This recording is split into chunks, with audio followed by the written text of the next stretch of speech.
हम दो बहनें घर में अकेले थे। मेरे माँ बाप बचपन में ही एक्सीडेंट में चल बसे थे। उस समय हमारी उम्र लगभग 15 से 16 साल हो रहा होगा। लेकिन अभी मैं शादी करने योग्य अब हो चुकी हूँ और मेरा एक बॉयफ्रेंड भी है जो मेरे आसपास के घर में ही रहता है। वह मेरा बहुत ही ध्यान शुरू से ही रखा है, इसलिए मैं उसकी तरफ आकर्षित होती चली गई। मेरी छोटी बहन चंचल, वह भी बहुत अच्छी ही देखने में हसीन है। पढ़ाई लिखाई में वह बहुत तेज है, इसलिए मैं कुछ भी काम करके उसे पढ़ाना चाहती थी। इसलिए मैं स्कूल में ही पढ़ाती थी और उसका भी पढ़ाई पूरा करवा रही थी। वह कॉलेज में जाती है, लेकिन पता नहीं एक दिन कैसे मेरी बहन प्रेग्नेंट हो गई। मुझे कुछ समझ में ही नहीं आ रहा था। तो हेलो दोस्तों, तो आज आपके लिए लेकर आई हूँ बहुत ही खास स्टोरी, जिससे आपको वहम दूर होगा और कुछ शिक्षा भी मिलेगी।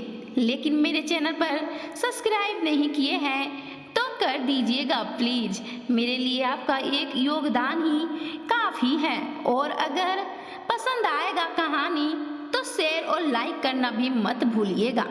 चलिए स्टार्ट करते हैं।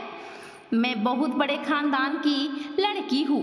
मेरा घर हवेली जैसा बहुत बड़ा है, लेकिन मेरी किस्मत कितनी खराब निकलेगी मुझे नहीं पता था। हम दो बहनें हैं। मेरा नाम मिष्टी है और मेरी बहन का नाम चंचल। बस हम दो ही इस हवेली के मालकिन हैं। बड़ी दुर्भाग्य से एक दिन मेरे माता पिता का कार एक्सीडेंट में देहांत हो गया। तब से सिर्फ हम दो बहनें ही एक दूसरे का सहारा है।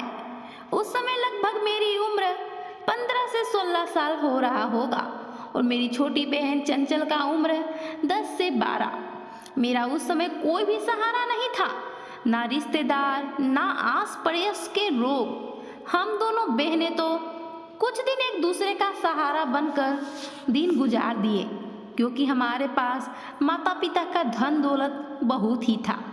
लेकिन लगभग 6 महीना ही गुजरा होगा कि हमें खाने के लिए मोहताज हो गए, क्योंकि घर में कोई भी सदस्य कमाने के लिए नहीं था और सिर्फ हम दोनों बहनें थे जो कभी भी घर से बाहर अकेले नहीं निकले थे। हमें कुछ भी नहीं पता था कि पैसे कैसे कमाए जाते हैं। मैं भी उस समय इंटर में पढ़ रही थी, लेकिन माता पिता के चले जाने के बाद मैं अपना पढ़ाई छोड़ चुकी थी। बस मैं अपनी बहन चंचल को पढ़ाई करवा रही थी। उस समय मेरा कोई भी मदद नहीं किया था, लेकिन एक दोस्त था जो मेरा बचपन का साथी था। उसका नाम मोनू है। वही मेरी मदद छुप छुप कर किया करता था, क्योंकि उसके माता पिता भी बहुत कड़क दिमाग के थे। वह हम दोनों बहनों को अपशकुनी मानती थी। उन्हें लगता था कि हम दोनों बहनें ही अपने माता पिता के लिए गुनहगार है, इसलिए कोई भी मेरी मदद नहीं करता था। लेकिन मोनू अपने मम्मी पापा से छुप कर हमारी मदद करता ही रहता था। वह कुछ खाने पीने के लिए लाकर दे दिया करता था, जिससे हम दोनों बहनें थोड़ा बहुत ही खाकर संतुष्ट हो लिया करते थे। लेकिन ऐसे कितने दिन तक जिंदगी गुजरता। मैं भी इंटर में पढ़ रही थी, इसलिए मैं पास के ही एक प्राइवेट स्कूल में जॉब करने लगी, क्योंकि मैं अपनी बहन की पढ़ाई बीच में ही नहीं रोकना चाहती थी। मेरे माता पिता का भी ख्याल था कि मेरे दोनों बच्चे पढ़ लिख कर अफसर बने, मेरा नाम रोशन करें। लेकिन मम्मी पापा का सपना तो पूरा नहीं हो सकता था। दोनों बहनों में से बस कोई एक ही पढ़ सकता था, और वह मेरी बहन चंचल थी। क्योंकि वह बहुत छोटी थी हमसे, इसलिए मैं ही शिक्षिका के रूप में जॉब करके उसे पढ़ाने के लिए ठानी। अब मैं सुबह सुबह उठकर घर का सारा काम करके अपनी बहन चंचल को कॉलेज भेज देती थी, और उसके बाद खुद भी मैं स्कूल में पढ़ाने चली जाती थी। उस समय तो मुझे ज़्यादा पैसे नहीं मिलते थे, लेकिन हाँ, घर का और चंचल के फीस का गुजारा किसी प्रकार हो जाता था। मोनू मुझे मन ही मन बहुत पसंद भी करता था, लेकिन वह कुछ मुझसे बोलता नहीं। और अब तो मेरे मम्मी पापा भी इस दुनिया में नहीं थे कि वह मेरी बात अपने घर वालों से चलाए। उसकी माँ को तो मैं एक आँख भी नहीं भाती थी। मोनू ये सब समझता है, इसलिए वह अपनी माँ को नहीं बताता है, लेकिन फिर भी चुपके मेरे घर में उसका आना जाना हरदम लगा रहता है। कभी कभी तो चंचल मजाक में मोनू को जीजा जी भी कहकर बुलाती थी। जब मोनू की टांग खिंचाई करना होता था, मैं भी हंसकर शर्मा जाया करती थी। हम दोनों बहनों की जिंदगी इसी प्रकार हंसी खुशी गुजर रही थी। लेकिन पता नहीं एक दिन किसका नजर लग गया, मेरी बहन प्रेग्नेंट हो गई। मुझे तो बहुत बड़ा झटका लगा और सबसे ज्यादा टेंशन भी हो गया, क्योंकि मेरी बहन तो किसी से मिलती भी नहीं थी, बस कॉलेज और कॉलेज से सीधा घर। वहाँ पर भी उसका कोई भी लड़का में दोस्त यानी कि बॉयफ्रेंड नहीं था। फिर वह कैसे प्रेग्नेंट हो सकती थी, कुछ समझ में नहीं आ रहा था। मैं तो उससे बहुत पूछ पूछ कर हार गई, लेकिन उसे कुछ पता ही नहीं था। अब मेरा दिमाग ठनक गया और मुझे ऐसा लगेगा कहीं मोनू और चंचल के बीच में ही तो कुछ। लेकिन मैं यह क्या सोच रही हूँ, चंचल तो खुद मोनू को जीजा जी कहती है, तो वह उसके साथ मेरी खुशियाँ क्यों बर्बाद करेगी। वह भी तो जानती है कि दीदी और मोनू कितने एक दूसरे को चाहते हैं, पसंद करते हैं। फिर हम दोनों के बीच में वह रोना पैदा क्यों करेगी। मोनू को भी मैं अभी तक कुछ बताई नहीं थी, क्योंकि मुझे शक हो रहा था, लेकिन कंफर्म नहीं था, और शक की बुनियाद पर किसी को भी मैं बदनाम नहीं कर सकती थी। वैसे तो मैं चंचल को भी कुछ अभी तक अपने मन के बारे में नहीं बताई थी कि मेरे मन में यह सब विचार चल रहे हैं। बेचारी वह भी तो बहुत परेशान थी, लेकिन फिर भी मेरे मन में बहुत सारे ख्याल उठपटांग आ रहे थे। मुझे लग रहा था कि कहीं चंचल और मोनू एक दूसरे से मिले हुए हो और मुझे धोखा दे रहे हैं। फिर कभी लगता कि कहीं मोनू ही तो मेरी बहन के साथ कुछ गलत नहीं किया, क्योंकि मेरी बहन चंचल मुझसे कभी भी कोई बात नहीं छुपाती है, तो झूठ क्यों बोलेगी। वैसे भी अगर उससे गलती हो गया है तो मुझसे छुपाने से उसे क्या फायदा होगा। मेरे बारे में जो दुर्भाग्य मुझे लिखा हो मुझसे मिल जाए, लेकिन मेरे बहन को भाग में कुछ गलत ना हो भगवान। फिर भी मैं भगवान से यही विनती करती रहती थी, सब ठीक कर दे। अब मैं ज्यादा घर में ही रहती थी और चंचल को भी घर से बाहर निकालने के लिए नहीं कहती थी। मोनू भी कुछ दिन के लिए बाहर गया था, लेकिन हमें लग रहा था कि वह कहीं मेरी बहन के साथ धोखा देकर भाग तो नहीं गया। मेरे मन में अनेकों विचार आ रहे थे। उसका पेट बहुत ही तेजी से बड़ा होते जा रहा था। अभी तो बस 1 महीना ही हुआ था प्रेग्नेंट का, और पेट तेजी से कैसे बड़ा होने लगा, मुझे कुछ अजब लग रहा था। एक दिन मैं डॉक्टर के पास जाने के लिए सोची, लेकिन फिर मन में विचार आया, अगर आते जाते किसी ने भी आस पड़ोस के हमें देख लेंगे तो हमें क्या कहेंगे। ऐसे भी यहाँ के लोग हम दोनों बहनों को शकुनी मानते हैं। कुछ दिनों के बाद ही मोनू भी अपने घर वापस आ गया था और अपने पापा के बिजनेस से बाहर गया हुआ था। जैसे ही वह अपने घर आया, हमसे मिलने के लिए तुरंत मेरे घर आ गया था। मैं चंचल को रूम में छुपा कर रखी थी, क्योंकि मैं मोनू का भी रिएक्शन देखना चाहती थी। वो हमसे मिला, चंचल के बारे में भी पूछ रहा था।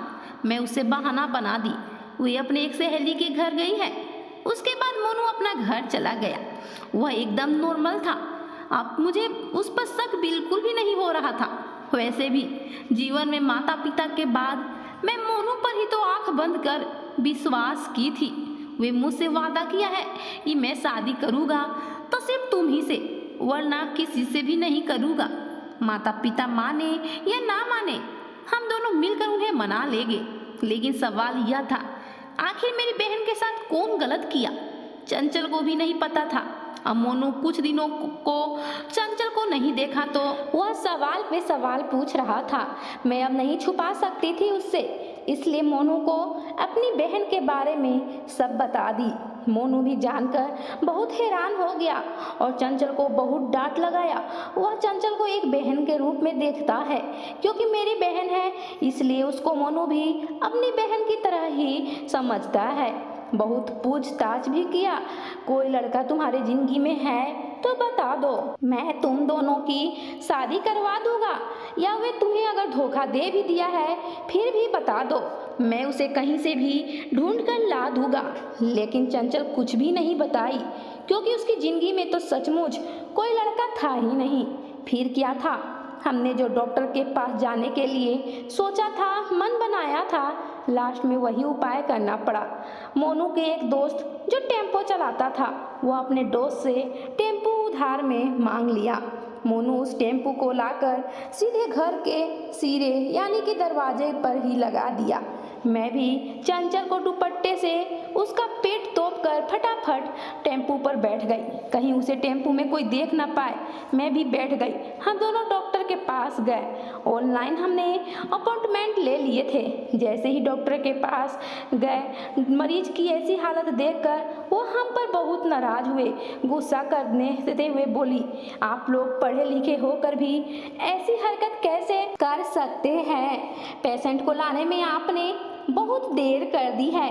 लग रहा है इसका 9वां महीना चल रहा है और आप लोग इतना देर, यह कितना बेचैन है। हमने डॉक्टर को हिम्मत करके सारी बात बता दी। डॉक्टर भी जानकर हैरान हुई। चंचल के बारे में यह सब सुनकर बहुत ही ज़्यादा हैरान हो गई। ऐसा कैसे हो सकता है? डॉक्टर फटाफट अपने हिसाब से चेकअप की। चेकअप के दौरान डॉक्टर को कुछ भी समझ में नहीं आ रहा था, इसलिए उसने फटाफट अल्ट्रासाउंड करने के लिए तैयारियां शुरू की। अल्ट्रासाउंड में जो भी निकला वह देखकर मेरे तो रोंगटे खड़े हो गए। मेरी आंखों से आंसू की धारा बहने लगी और मैं वहीं पर जमीन पर बेसुध होकर गिर पड़ी। मुझे तो कुछ समझ में ही नहीं आ रहा था कि मैं उस समय क्या करूं। सारी गलती तो मेरी ही थी। मैंने ही अपनी बहन को इतना लाड प्यार से बड़ा किया कि वह बाहर के चटकदार भोजन करते गई, और जब इसका पेट बड़ा हो रहा था फिर भी मैं डॉक्टर के पास लेकर तुरंत नहीं आई। अगर थोड़ा सा भी लेट हो जाता तो मेरे तो सोच कर ही हालत खराब हो रहा था। इतने में ही डॉक्टर मुझे बुलाकर बोली, इसके पेट में एक बहुत बड़ा इन्फेक्शन घाव हो गया है जो जानलेवा है, इसलिए तुरंत मुझे ऑपरेशन करना होगा। आप पैसों की व्यवस्था कर लीजिए और यहाँ पर सिग्नेचर कर दीजिए। मैं भी जब अपनी बहन की तरफ देखी तो उसकी तबीयत और भी बिगड़ती जा रही थी। पैसे तो मेरे पास नहीं थे, लेकिन चंचल का ऑपरेशन तो करना ही पड़ेगा क्योंकि उसकी जान जो बचानी है। लेकिन उसी समय तुरंत मोनू किसी प्रकार से कहीं से भी जुगाड़ पैसों का करके आया था। वो जानता था कि इसमें पैसे तो लगेगा और मेरी बहन का ऑपरेशन होना शुरू हो गया। मैं कैबिन के बाहर ही अपनी बहन का पूरी ऑपरेशन की तैयारी देख रही थी। उसे ऑपरेशन थिएटर में ले जाया जा रहा था। उस समय उस चंचल बेहोश थी। उसे देखकर मैं अपनी हिम्मत हार रही थी, लेकिन मोनू मेरे कंधे पर हाथ रखकर हौसला बढ़ा रहा था और सांत्वना दे रहा था कि चंचल को कुछ भी नहीं होगा। और भगवान का लाख लाख शुक्रिया, कुछ ही घंटों के बाद चंचल का ऑपरेशन सक्सेसफुल हो गया। लेकिन अभी भी कम से कम 10 दिन यहाँ अस्पताल में ही रेस्ट करना पड़ेगा। मैं चंचल के साथ तो थी, लेकिन मोनू भी मेरे साथ 10 दिनों तक था। उसकी माँ गांव में खोज रही थी उसे। पता चला उसे की माँ को कि मोनू हमारे साथ अस्पताल में है। मोनू को लेने आ गई थी। मोनू जाने से मना कर दिया घर। उसकी माँ बहुत नाराज थी और वैसे भी हमें पसंद नहीं करती थी, लेकिन हिम्मत करके उसी समय माँ से मोनू हम दोनों की शादी के बारे में भी बात छेड़ दिया। मोनू के पिताजी तो यह शादी के लिए राजी हो गए थे क्योंकि वे मुझे पसंद करते थे, लेकिन उसकी माँ अभी भी गुस्सा थी। लेकिन मोनू को बहुत समझाने मनाने के बाद उसकी माँ भी मान गई। अब हम लोग के अस्पताल में 10 दिन भी पूरे हो गए थे। चंचल को घर लेकर जाना था। वह अभी भी बहुत कमज़ोर थी। घर पर आते ही मोनू उसे सबसे पहले खुशखबरी सुना दिया, मेरी और अपनी शादी की। जानबूझकर सुनाया जिससे चंचल जल्दी ही ठीक हो और स्वस्थ हो जाए। और उस कुछ ही दिनों के बाद चंचल बिल्कुल स्वस्थ भी हो गई। मेरी और मोनू की देखभाल से चंचल भी अब पहले की तरह ही मस्ती करने लगी। आज मेरी छोटी बहन चंचल हम दोनों की शादी करवा रही है, लेकिन फिर भी मुझे अभी भी चिंता है कि हम शादी करके अगर अपने ससुराल चल जाएंगे तो मेरी बहन हवेली में बिल्कुल अकेली रह जाएगी।